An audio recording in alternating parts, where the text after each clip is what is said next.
There's a kitty cat. Wanted to scare him. So I watched a lot of videos. There goes that goddamn thing again. No, what is that? Did I not strap my helmet? Oh shit. I didn't strap my helmet. Oops. Oh, nobody. Watch, this guy's gonna be really slow. Oh good, it's cold anyway. The one I'm going fast. So my discussion, or what I feel like talking about. I started watching more videos on the Ninja 250, like how people, or what people think about it. And I just wanted to put my opinion of it. If you're just starting out, it's actually a really, really nice bike. But hello. The only complaint I have is that it's not very comfortable for long runs. Like if you're going any more, if you're going to be riding any more than like 2 hours, it's I can do it, but it's just not fun. You know, mostly because the seat isn't very comfortable. It's comfortable for short rides, but once you start riding more than an hour, it's just my butt starts aching, and I have to, like I just stop for like 10 minutes and I'm fine, but it shouldn't have to be that way. And then like a new seat costs like $300 and I'm like, screw that, I'm not spending $300 just for a new seat. I'll just deal with it.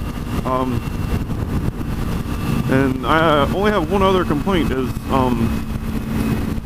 that the RPMs, it's a little annoying. Like when you have the stock exhaust, it's fine, but I had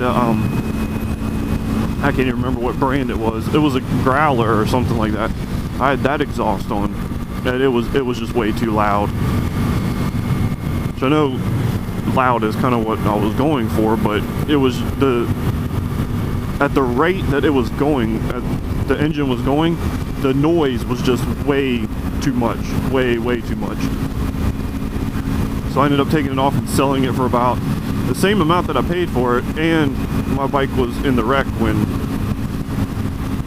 I had that exhaust. So the exhaust had a couple scratches on it, and I sold it for about the same amount that I paid for it, which was, you know, good. I just put it on eBay and people bidded on it until I got it up there.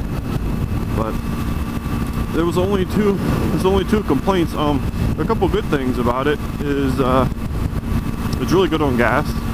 I'll give you that. It's really easy to learn. If you're just starting out, I recommend you take the MSF course first.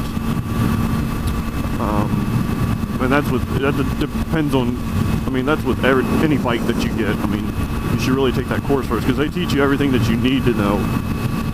Man, little kids beating up each other. That's not cool. That's not cool.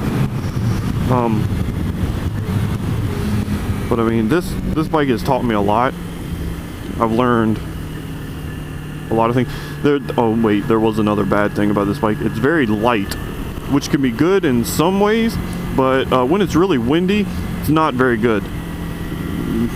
The wind will blow you around like a rag doll on this thing. But it's really easy to turn, so you can just turn like that, and it's easy. It also makes it easier to crash going like that, but I mean, you can have a lot of fun on it.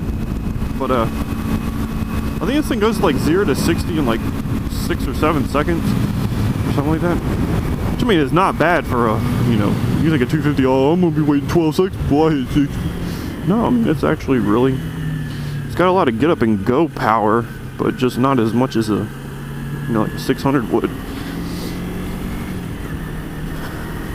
And there was one guy I saw, if I can remember, I'll put a link in the video so I'm not just like stealing his thoughts or whatever, but he made a good point.